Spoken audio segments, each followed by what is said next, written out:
Abbiamo un problema trasportistico che dura ormai da giugno di quest'anno e prosegue nel mese di ottobre e anche nel mese di novembre.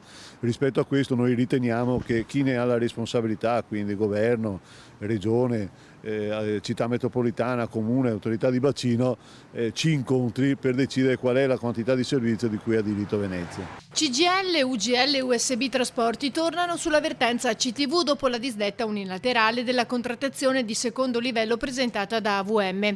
Il blocco del turnover è quanto accaduto al trasporto veneziano nel corso del 2021, con la quantità di trasporto insufficiente, dicono, a rispondere alla domanda. Code di oltre 2 ore per imbarcarsi nei mezzi che portano alle isole e che hanno costretto a presidiare gli approdi con guardie armate e forze dell'ordine.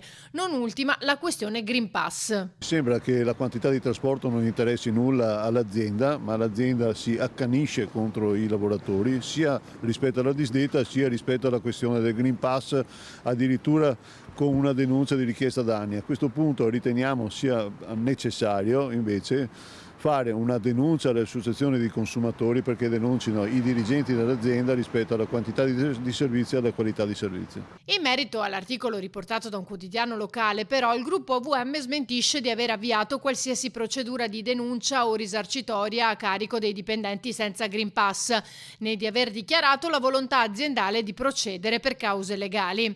Il tema citato è all'attenzione di tutte le aziende di trasporto pubblico e in quanto tali siamo stati coinvolti in una verifica sulle possibili azioni da intraprendere a favore della regolarità del servizio per la nostra clientela a livello generale di categoria.